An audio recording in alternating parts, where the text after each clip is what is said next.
Bonjour et bienvenue dans les 4V, Raphaël Glucksmann. Bonjour, merci de l'invitation. D'un mot par rapport à ce que disait Axel à l'instant, la désindexation des pensions de retraite, vous en pensez quoi, vous ? Moi, je pense qu'il faut revenir sur la réforme des retraites d'Emmanuel Macron de manière générale et qu'il y a une iniquité qui n'a pas été digérée par les Françaises et les Français. Vous savez, cette réforme, elle laisse des traces immenses et je crois qu'il y a un moment où le pouvoir en place va payer ce passage en force qui n'a pas été digéré. Partout où je vais en France, Donc partout. la désindexation, c'est pas une bonne idée ? Non, et c'est pas une bonne idée, mais en plus, je veux dire, partout où je vais, en fait, on s'en rend pas bien compte là sur ce plateau, mais partout où je vais, on m'en parle. C'est-dire que c'est pas, on n'est pas dans une société. Aussi parfois dans la rue, dans la vraie vie. Non, mais j'en doute enfermé dans le plateau. Non, mais je le sais, Monsieur Soto, mais partout où je vais, on m'en parle. Et je crois qu'en fait, on est dans une société de poissons rouges. On a l'impression qu'on vit par séquence. Et il y a des choses qui laissent des traces extrêmement profondes dans notre société. Et ce moment-là a été vécu comme une insulte par énormément de Français. Et je crois que c'est vraiment quelque chose qui a miné notre démocratie. Emmanuel Macron est attendu en Nouvelle-Calédonie dans les prochaines heures pour y installer, dit-il, une mission de dialogue. Le calme est à peu près revenu sur l'archipel. Est-ce que vous direz au final que le gouvernement a à peu près bien géré la crise ? Non, je ne dirais pas ça. Je dirais qu'il a raison d'y aller, qu'il était temps qu'il y aille et qu'il faut que sur place, il écoute. Et qu'il renoue avec, si vous voulez, l'esprit qui avait dominé les politiques depuis Michel Rocard, depuis les accords de Matignon. Cet esprit, c'était un esprit de fabrique du consensus. Ça a été un esprit qui a été porté ensuite par Lionel Jospin. Mais c'est pas simplement une question gauche-droite, là. Ça a continué jusqu'au premier quinquennat d'Emmanuel Macron, sous Édouard Philippe, par exemple. Et c'est avec cet esprit-là que Emmanuel Macron a rompu, en confiant le dossier de Matignon à la place Beauvau, à M. Darmanin, en ayant Ce qui n'est pas une illégitime gestion... de confier le dossier au ministre des Outre-mer. Non, c'était extrêmement important que ce soit géré par le Premier ministre. Et par ailleurs, la politique du coup de menton, de la hâte, le fait de tout hâter sans attendre un consensus local, ça a été une rupture majeure avec l'esprit qui avait prédominé jusqu'ici. Et dans une situation inflammable, ça a précipité le chaos. Et donc là, ce qu'il faut qu'il fasse... projet de loi qui modifie le corps électoral et qui modifie, poudre. Oui, et qui n'attend pas de consensus local et qui rompt ce principe fondamental qui avait dominé les politiques de gauche et de droite, qui était de dire que ça devait faire partie d'un accord global. Et là, eh bien, on a eu une rupture avec cela. J'espère que sur place, il va écouter et qu'il va revenir à l'esprit qui avait préservé la paix civile. Il faut renoncer à cette loi, il faut reculer. En tout cas, il faut la repousser. Ouais. Et il faut repartir dans l'esprit du consensus global. Vous savez, dans une situation extrêmement inflammable, la politique du coup de menton qui est caractéristique d'Emmanuel Macron, je sais que vous avez l'habitude de parler beaucoup, mais là j'ai une petite question pour vous. Je vous laisse parler. Reculer, je vous remercie. Reculer sur cette loi, ça ne reviendrait pas à donner raison aux casseurs, à tous les délinquants qui mettent l'archipel à feu et à sang depuis une semaine ? Non, parce qu'il faut rétablir l'ordre, parce qu'il faut rétablir la paix civile, parce qu'il faut être inflexible face aux casseurs. Mais ça signifie que le politique réfléchit. Et vous savez, souvent, on a l'impression que ce gouvernement agit sans réfléchir et ne réfléchit pas à la conséquence de ses actes. Et là, faire amende honorable, revenir sur les erreurs qui ont été faites, eh bien, c'est la dignité du politique. Donc il faut appuyer sur pause, c'est ce que vous dites. Est-ce que vous êtes favorable à un quatrième référendum Il y en a eu 3 ces dernières années sur l'indépendance. À chaque fois, la même réponse, non à l'indépendance. Est-ce que vous êtes favorable, comme Marine Le Pen qui dit qu'il faut en faire un dans 40 ans, un 4e référendum sur l'autodétermination ? Le dernier référendum a été marqué par un boycott lié à la question du Covid, du deuil et des conditions d'organisation de ce référendum. Et donc, comme on est dans une situation extrêmement complexe, eh bien oui, il faut revenir sur ce référendum qui a été un échec.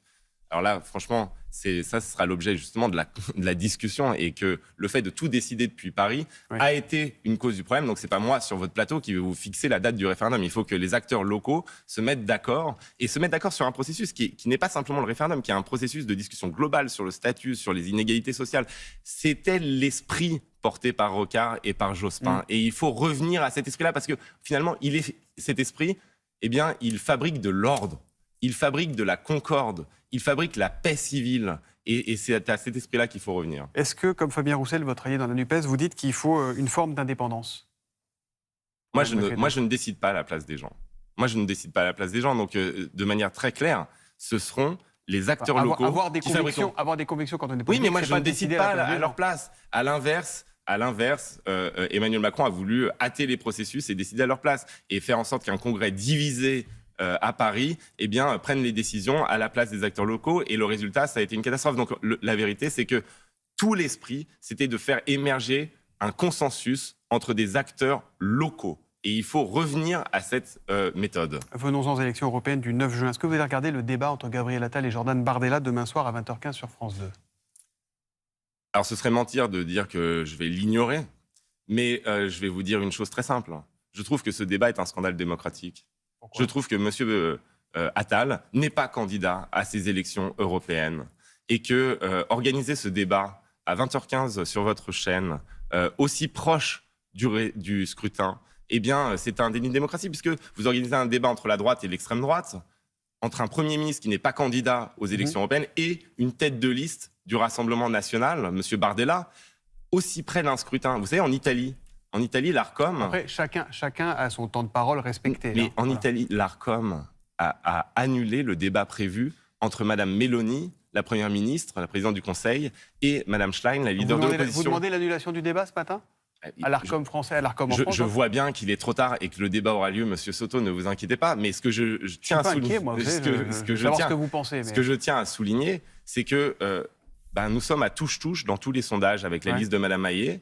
Et là, on essaye de rétablir un match. Ces élections ne sont pas un match. Et tout ce que nous avons fait dans notre campagne qui suscite l'enthousiasme, c'est précisément de chambouler les plans qui voulaient réduire ces élections européennes à un match entre la droite et l'extrême droite, entre Emmanuel Macron et Marine Le Pen. Les gens suffoquent face à ce duel-là. Je peux vous poser une petite question, Raphaël Glucksmann ? Vous avez le droit. Merci beaucoup. Sachant, concernant Gabriel Attal, est-ce que le fait qu'il s'engage comme ça dans la campagne engage sa responsabilité de Premier ministre au soir du 9 juin pour vous ?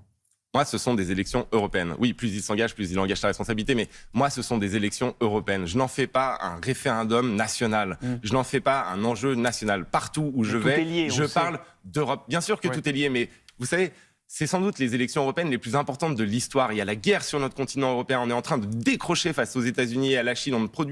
On va bientôt plus pouvoir produire quelque chose en France, en Europe. Il y a un enjeu climatique majeur. Et tout ça se décide à l'échelle européenne. Et en France, on traite ces élections comme si c'était des élections intermédiaires entre deux présidentielles. C'est beaucoup plus que cela. Qu'est-ce qui fait, Raphaël Glucksmann, avec des enjeux tellement importants que vous répétez en boucle depuis des semaines sur tous les plateaux, que quand on regarde les sondages que vous évoquiez, certes, vous êtes à touche-touche avec la candidate de la majorité qui est à 16,5, je crois, et vous êtes à 15 ce matin, le sondage du Figaro. Vous n'avez jamais été aussi proche, mais que le RN caracole et fait 2 fois votre score à chacun d'entre vous. Qu'est-ce que vous avez raté pour avoir un Jordan Bardella à 32%?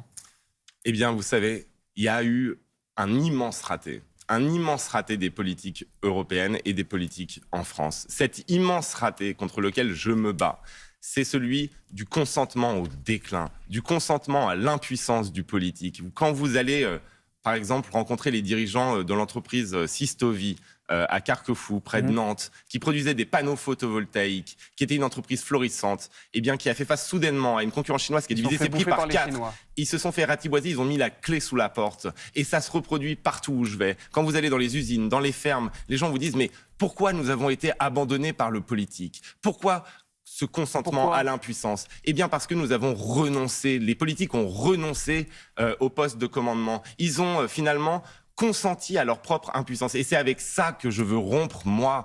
Je veux montrer que la démocratie ne rime pas avec la faiblesse, que l'Europe ne rime pas avec l'impuissance. Et tout mon engagement en politique, justement, qui est vieux de 5 ans, tout mon engagement en politique, tout mon mandat au Parlement européen, ça a été de rappeler aux Européens, aux dirigeants européens qu'ils avaient le pouvoir de changer les choses, qu'ils pouvaient reprendre en main notre destin, qu'on n'est pas condamné à se faire ratiboiser par la Chine, qu'on n'est pas condamné à être totalement dépendant des États-Unis pour notre sécurité, qu'on n'est pas condamné à mendier de l'énergie auprès du Qatar ou des pays du Golfe. Est-ce que vous ne payez pas aussi un manque de clarté politique ? Pardon de vous le dire, mais dans votre camp... Un manque de clarté politique, moi ? Non, pas vous, votre camp. On ne comprend rien, en fait. Mon camp. La gauche se déchire sur le plan européen. Il y a la liste LFI, la liste des écologistes, la liste communiste, la vôtre, des socialistes.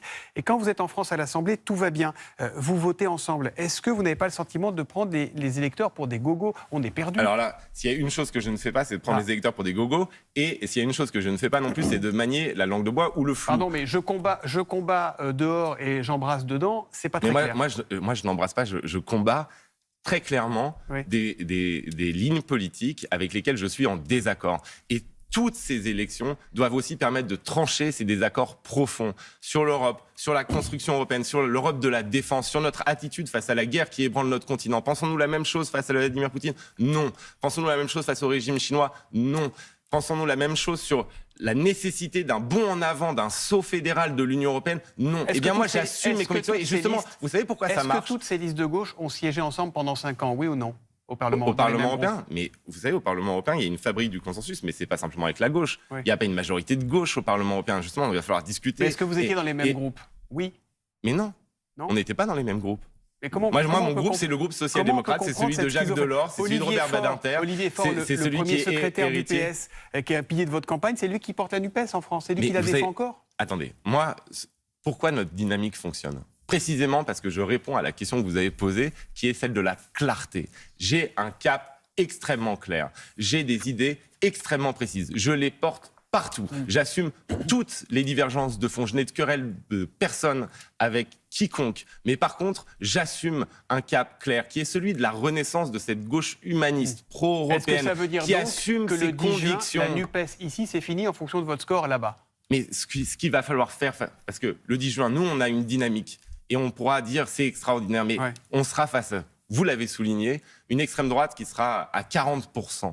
Peut-être. En additionnant éventuellement Reconquête. Une extrême droite au sens large à 40% peut-être. Eh bien, ce qu'il faudra faire, c'est lancer un grand espoir, un grand mouvement de résistance démocratique. Ce n'est pas revenir à des accords d'appareil. Moi, ce qui m'intéresse, c'est les électrices et les électeurs, celles et ceux qui ont voté Jean-Luc Mélenchon ou Emmanuel Macron et qui se sont scindés au moment d'aller dans l'isoloir. Et là, mon message pour eux, il est très simple. Vous n'avez plus besoin de vous scinder. Vous n'avez plus besoin de sacrifier une part de vous-même. Vous pouvez être viscéralement attaché à la solidarité sociale, à la transformation écologique et à la construction européenne. La fin du débat Bardella-Attal de jeudi, là. Attendez, mettez un point à votre Très bien, comme ça je serai présent et la gauche sera représentée. Dernière question rapidement. Si vous finissez deuxième le 9 juin au soir, vous aurez les yeux tournés vers Bruxelles ou vous commencerez à avoir un début de strabisme vers l'Élysée 2027?